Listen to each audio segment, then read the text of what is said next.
Thank you, Thank John. you very much. Appreciate it. Okay. Now, I'm going to give you a warning before I get started, if that's fair.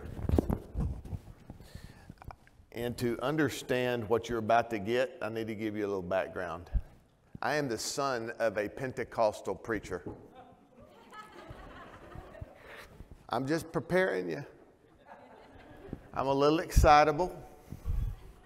I may spit a little bit, so y'all up here on the front row need to be real careful because, and I'll for sure before I'm done, I'll be sweating. So just so that everybody's aware and don't think anything's happened, 911. And what you can be for sure of is though I'm Pentecostal, I don't handle snakes. That's where I dove off the trail and I'm like, I'm not really into that. But I'm really glad to be here. I lived in Texas for 10 years, 11 years. I don't think this is going to work.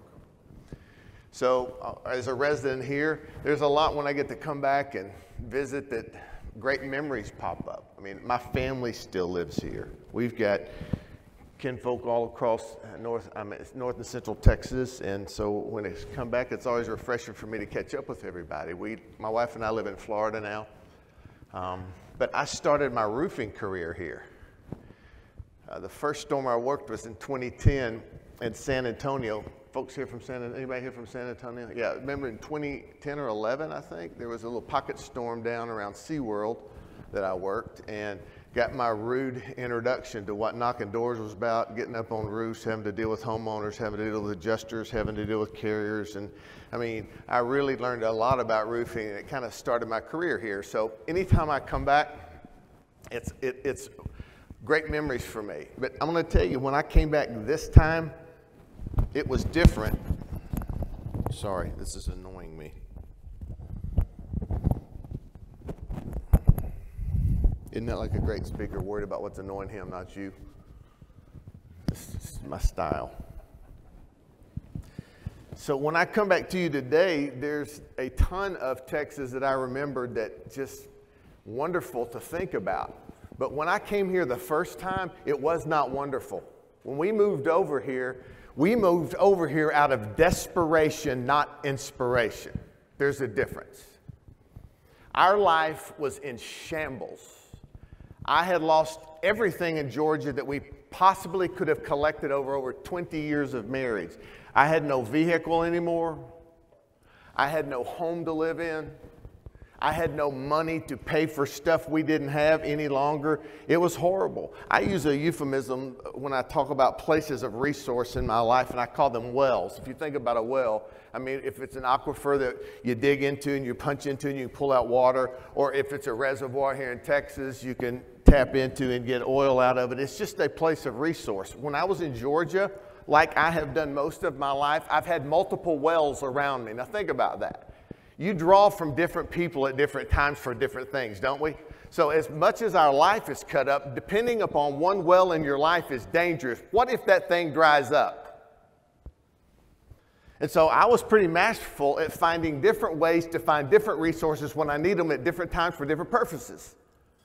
And literally one day I woke up, saw it coming, but I knew it was going to happen. The foot finally dropped, and all of a sudden I wake up one day and every well that I had been dependent upon, comfortable with, and confident in had dried up. Nothing was coming out of it anymore to provide sustenance, provision, or anything that my family needed, which led us down the path of having nothing and needing to find a new well somewhere else.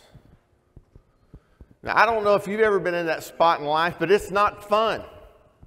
I didn't come to Texas because I was excited that I didn't have to pay 6% personal income tax. I was looking for the next dadgum paycheck. And some of you can relate to me because even today, there are situations in your life that you have counted on for years and years and years and years and years. They've been dependable. They've created comfort in your mind and confidence in your head. And you said, now what's happened? It's dried up. It's gone away. It's no longer there. What do I do? When our well dried up, there was two things that really became constant thought and aggravations for my heart, if you will. I had a 19-year-old or 18-year-old son that was graduating from college, our high school. And the day he was born, I literally took him in my arms and I walked him out to a plate glass window at the hospital there in Birmingham, Alabama. And though he knew nothing that was going on, I pledged to him that day something that I was going to fight for to make happen. A lot of things I said, but one thing stuck out. And as I told that little boy laying in my arms, I said to him, son, you're going to go to college one day and you're going to leave with no debt. Now, to some of you, that may seem insignificant, but to me, it was really, really important that I provided that for my son.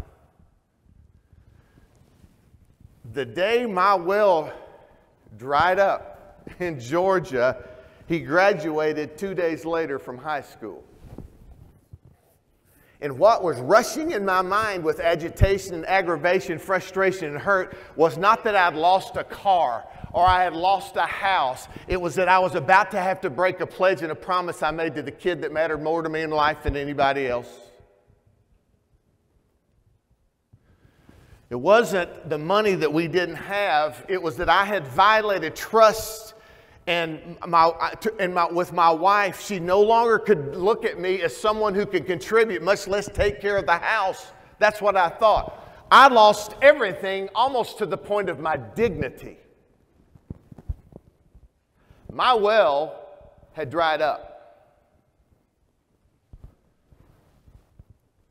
And my hope here for you today is to help and assist some of you into finding new direction, to go where you need to dig a new well, but to walk away from the wells that are finally dried up in your life. You can stand there and look at that old well. You can pray for that old well. You can hope in that old well, but guess what? That old well has run dry. I want you to hear me, because I think it's very apropos to where we are today and why we're here in this meeting. I, along with Jen, feel like this model that we have all worked in and found success in, and there's confidence in us, there's money in the bank, there's big trucks that we drive, all of that has happened out of that one well. Think about that. All this conflict that we see, as treacherous as it has been for all of us and has built a reputation that most of us don't like, it's been pretty prosperous for us.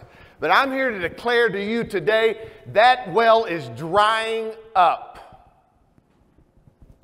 And it is time for us to find a new place and a new position where provision will be granted to us and our portion can be found. Today's a new day. And my hope for you is that you don't wait till it's too late to come to an understanding that it's time to start looking and start driving and start changing in new directions in your life. Because if your well's not dried up yet, I'm afraid it's about to. What you're attending today, in my opinion, is a new well with fresh and new resources available. What you're attending today is a place where you have consideration in trying something different and new that creates output that you're not used to, right? We get used to the same old stuff, digesting it, going to the same old well, oh well, and we think one day that old well is going to produce something new. It's physically impossible. We're digging new wells. How about you? Are you tired and frustrated with some of the results out of your resources that you're getting right now or lack thereof? Are they drying up slowly? Then it's time to dig a new well. There are three things today that I want you to ponder, consider, and actually take as a way for you to find a new path, if you will. And I want you to do it with every speaker. There's three things. Number one, I want you to really focus on gaining knowledge. The Bible says this: knowledge by itself puffeth up, causes pride to set in, and actually knowledge by itself without application creates no change for you, right? But you've got to have it. Each speaker, excluding me, You're probably going to be able to pick one thing up that you can use in your life going forward, and that should be objective for you today. Not 10 things, but just one thing. If you can find one thing from every speaker, since you can't get it from me, maybe you can get 2 from Chuck, he's following me. Find something with every speaker that adds to your knowledge. Because without knowledge, we cannot make changes and find new places to operate our lives professionally and personally. Knowledge is the beginning of change. The second thing I would encourage you to do is this. You got to grow your understanding, right? So it's one thing to hear something and to know something. It's totally different to understand it. Because without understanding, your knowledge is worthless. It sits only in your head with no value perceived for you or anybody else. You got to take action. So as you're listening to these speakers, I don't care if you have to drag Steve Patrick to the ground after this is over. Find him and clear your head on what questions you have to so that you can actually understand what to do with what you know. God. Okay, I'm going to tell y'all, if I lose you somewhere along the way, you can count on one thing. I'm going to take an offering at the end of this thing. I told you I'm a Pentecostal preacher's kid. I ain't afraid to pass no plate, so you better get involved with me. I'm going to get paid. My God, I'm funnier to myself than I... So understanding, I learned a lot about when I was in college, many years ago. But I went to a Bible college, and my emphasis was clearly on Bible. And one of the classes that I took my junior year was a Greek class. And the professor got up the day he started the class, and he said these words to us, about 20 of us in the class. He said, in 23 years of teaching Greek, I've given 2 grades, an A and an F. No tweeners. And he said, the reason that is either you're going to get it or you're not. You're either going to understand it or you're not. And so the first half of the semester, I was that F train happening. Every grade. And I could read it, I could see it, I could hear it, but I did not comprehend what the words meant. No understanding. Guys, you can hear a lot of good things today, but unless you can take them, understand them, and apply them, what's the point? So, the second half of the semester, I'll never forget it. I was sitting in a study hall, which was odd in itself, and it popped. And I went, oh my God. I get this now. Get it. I finally understand it. I understood the importance of tenses in the word. I understood the dissection of the word and the creation of meaning that it had that I could now use. And from that point forward, I made all A's. To this day, I saw this professor 2 years ago, so I can't say to this day. But I walked up to him and I introduced myself. He said, you don't have to introduce yourself. I know exactly who you are. I'm like, wow, seen my podcast? It'd be him and you too who raised your hand in here. He said, no, you're the only guy ever in the history of me teaching that class that got a C. And I'm going to tell you what, I was pretty dadgum happy with myself. See what understanding does? It takes knowledge and it gives you a sense of connection so you can dadgum do something with it. So as you're listening today, find wisdom, knowledge, give understanding, and then the final thing is you have got to learn to gather wisdom. See, here's where people don't understand about wisdom. Wisdom is not knowledge on steroids. It's not. Wisdom is the application side of knowledge and understanding. Wisdom says this, okay, now you know it, now you understand it. Now, here's what we're going to go do to make things change in your life. So everything that you're hearing today, you can't just stop at one step and go like, that was good, I kind of understand it, and then leave here and do nothing about it. This has been a failed event if that occurs. But you're the one that has to decide, am I going to apply this or am I not? Know it, understand it, and work it out in your life. So in the 1800s, when I come to Texas, I finally found this story, and it was interesting to me, and I want to share it with you this morning. In the 1800s, Texas was known for really three major things: cowboys, cattle, and cotton. Yeah, and I ain't talking about them cowboys. Did y'all not get that? Yee, this is getting rough. Y'all better have a lot of money, because I'm going to stay. She can't kick me off the stage. Cowboys, cotton, and cattle. And that was kind of who the state was. And in 1886, things changed. Watch this. There was an identity shift.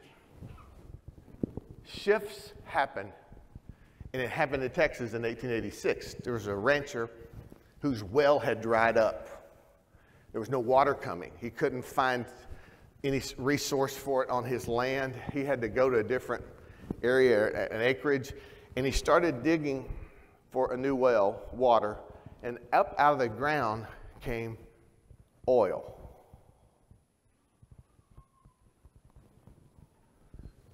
And it was at that moment the identity shift of Texas started happening.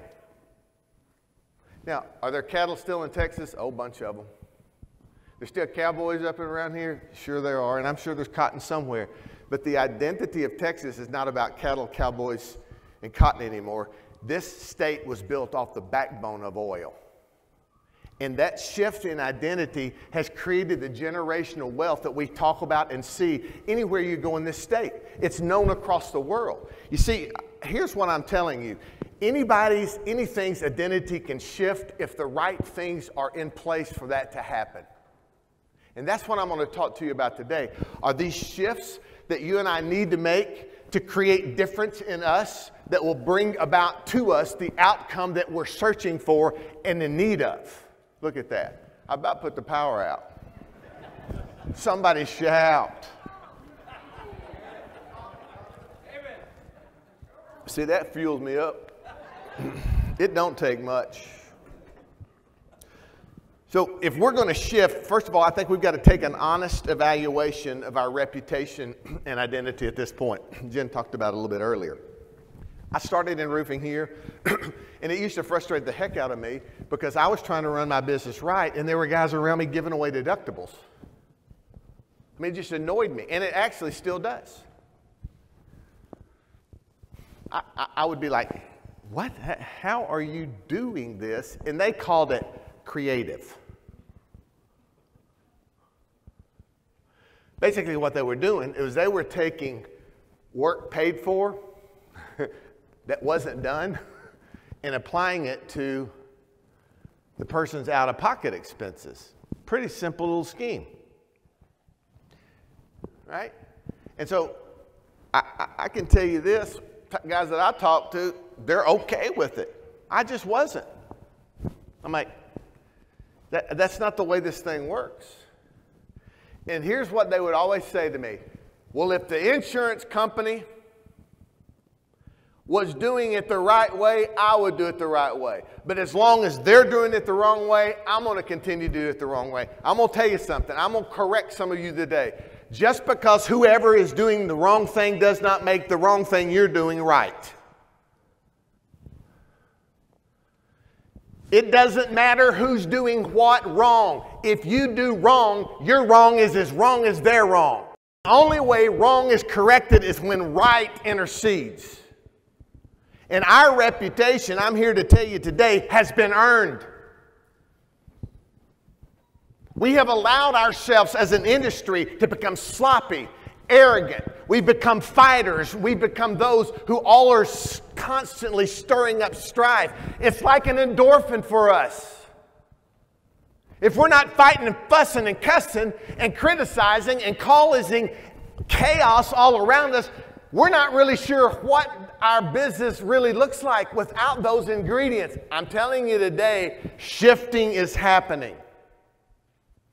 And you can be confident in the knowledge that that change of direction you can participate in. So when you look at shifts, it's just simply that. It's a way of looking to change direction of something or someone. That's all a shift is. And that's what I'm here to hopefully inspire you to consider today. Is even though things in the past have been confidently provided for you, you've become comfortable with them, as that well, and that's this part of our industry, starts drying up, dig a new well and find a new way. I had to do it, and I think you do as well. So here's how shift happens. The first thing is change. Listen, change must go past talk. We get in these rooms and slap each other on the back, and hug each other, and encourage each other. Yes, this is what we're going to do. There it about went off. Yeah.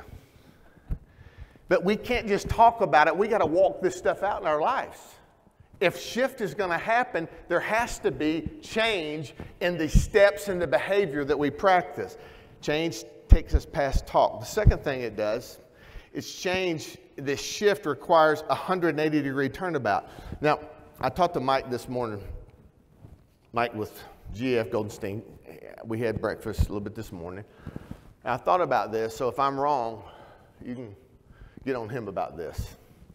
But I went up to him and I said, Mike, when you hear the word repentance, and that word's in the Bible a lot. And when I heard the word, when I started studying this, and I'm like, 180, 180, 180, 180 degree turnaround. That's just the opposite of one direction to the next. And I said, that reminds me a lot of repentance in the Bible. Most people think, not most, a lot of people think that repentance is just a simple confession of faith. Some people feel like it's some mental ascension that you have, an agreement with some things that you've read about or been taught, and that's okay. That's not what repentance is. Repentance is turning from one going opposite direction to the other. And that's what a shift is, folks. That's when somebody decides, I have cut my ties with this old well. I have cut my ties with what I have been given provision from in the past. I'm turning my direction to find something new to fortify my future. If you want to be safe in your future, I'm telling you, you better consider digging some new dadgum wells. Because the wells that we're depending upon are drying up slowly but surely. And the third thing is you've got to replace your dried up wells with new wells that produce fresh resources for you. Isn't it? I mean, it kind of gets tiresome sometimes eating the same old thing every day. I do it. I'm a creature of habit. But eventually I go like, dude, I got to have something else.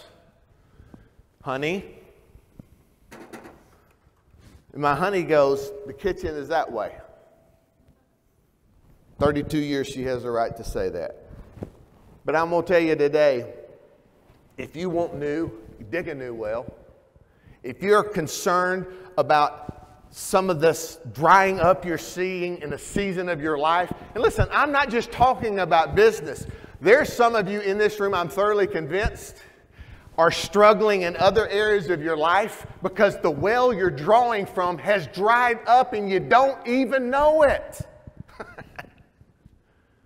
I mean, I talk to people on a pretty regular basis who struggle with the same thing I have had a bad marriage or a bad relationship with a child, or they've lost a sense of faith and direction in their life.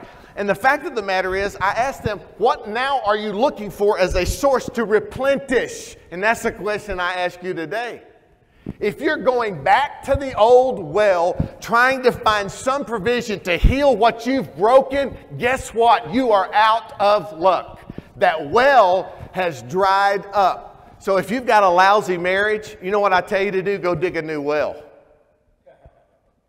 And I'm not talking about finding another wife or a husband. I'm talking about finding a new resource that can replenish and revitalize and cause your marriage to be alive again, but you're not going to have that digging out of that same stinking dried up well another day. Where there's hope, we can prevail. But your hope is not going to be found in what you've been dependent on for years and years and years and years, and finding no sustenance or provision, and all of a sudden things start dying. You not eat for 4 or 5 days or 10 days or 20 days and see how long you're going to survive. Try not drinking water for an extended period of time. You're going to die off. Your thirst never quenched will cause you eventually to lose your own life. That's what happens in our relationships. That's what happens with people around us. We forget to keep replenishing it and drawing new, fresh things for it, so that ultimately you know that survival is inevitable. I know some of you are concerned, like I am, about our industry and some of the things, the patterns and directions that it's going. And I am too. You know what I would tell you today, Steve Patrick? Dig a new dadgum well. You got to find new resource. You got to find a new place. You got to find something, somewhere, somehow that will replenish you and cause some of this fear and lack of confidence to go away in you, only when you decide, this is a new day, I need new things, I'm going to dig a new well. Whew.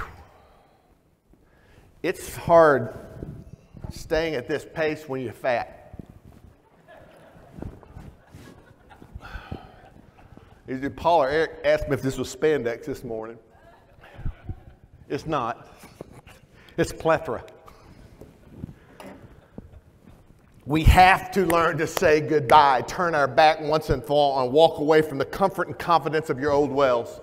You know what it's going to cost you sometimes? Friends, relationships. It's going to cost you uncomfortableness because you're like, oh my God, I can't be perceived like that. I'm not going to be the one that walks out on people. But eventually, when that well dries up and you're having by yourself to scout out new property, you'll wish you have thought about this before.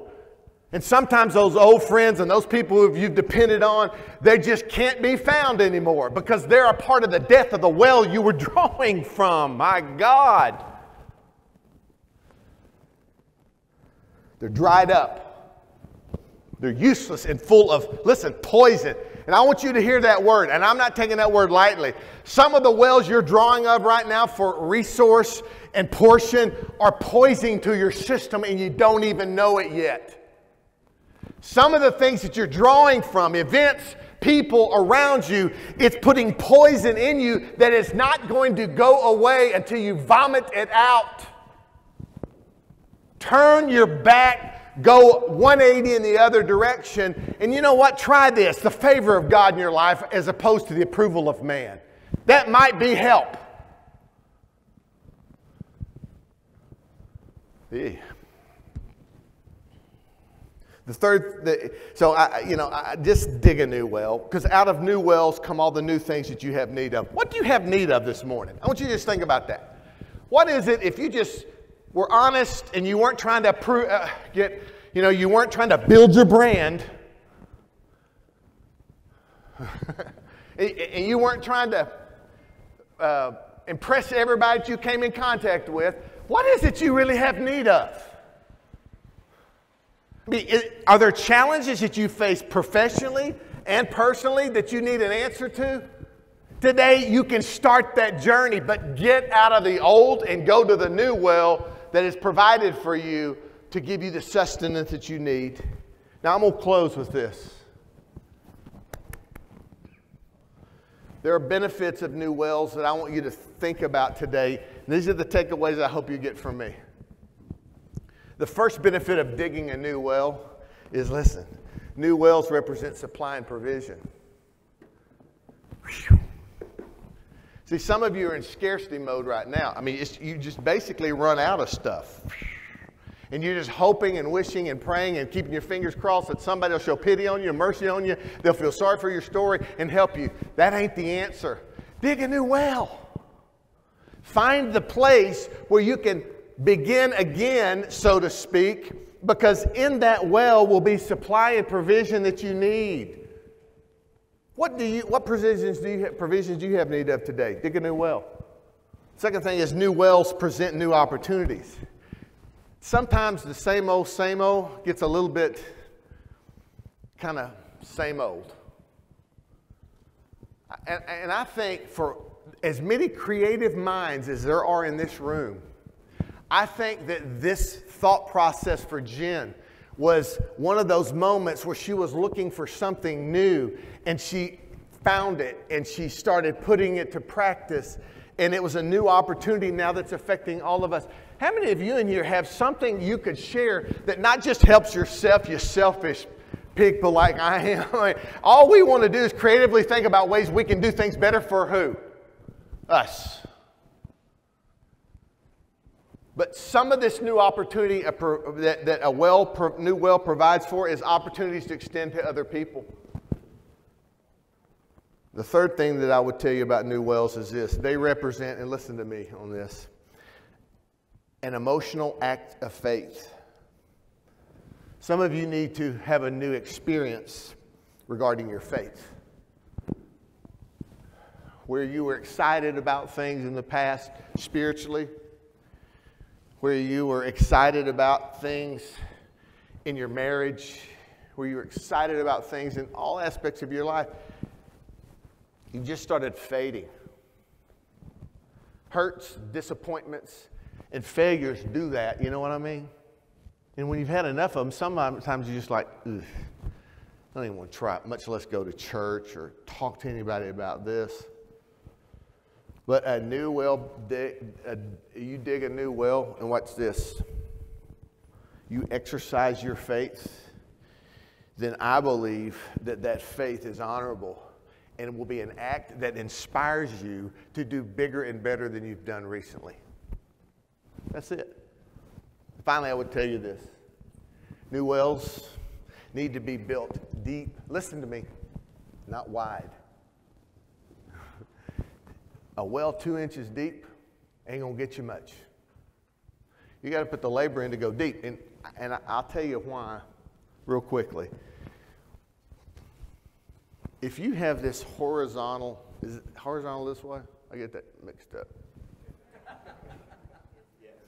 It's either horizontal or vertical. It's horizontal. So we're obsessed with horizontal impressions. We want our kingdoms to be established. We want to do more so people will see us.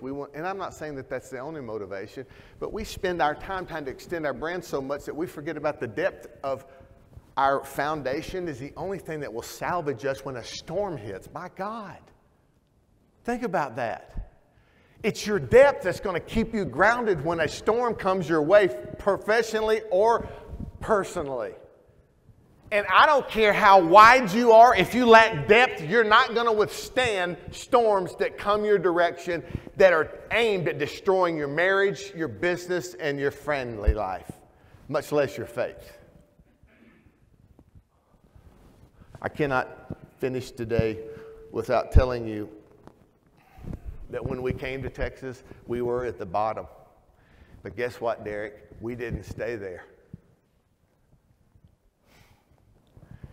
We were at the bottom with nothing, but my wife and I, along with the favor of God, in my opinion, decided that we were not calling this thing quits yet. Some of you have quit at just the front end of your mouth right now, and you're thinking it, but you hadn't said it yet. Don't do it. Don't do it. Winona Judd has a song, something like this, that when you hit rock bottom, you got two ways to go, straight up or sideways. We decided we're going straight up. It may take time. It's going to cause us to probably be in pain over some things, to have to relive stuff. Listen, us men think that we can wound and damage people and they should wake up in the morning and things are okay, let's just go on with it. I didn't say women, I just said men. And we think that we can just destroy things and just everybody wake up, and if you say sorry enough that everybody should just go on with it. That's not the way this works. I had to put time back into reestablishing and rebuilding my marriage by me doing things differently. New well. But I'm here to tell you today, I had to decide at one point or another, and listen to me, the victim card had expired. Now, that would be a good note to write down. Eventually, your victim card expires. Well, they did this to me, and they did this to me, and eventually you have to go like, you know what? I'm going to put my feet in the ground and I'm going to walk out of this thing no matter who calls me to be in it.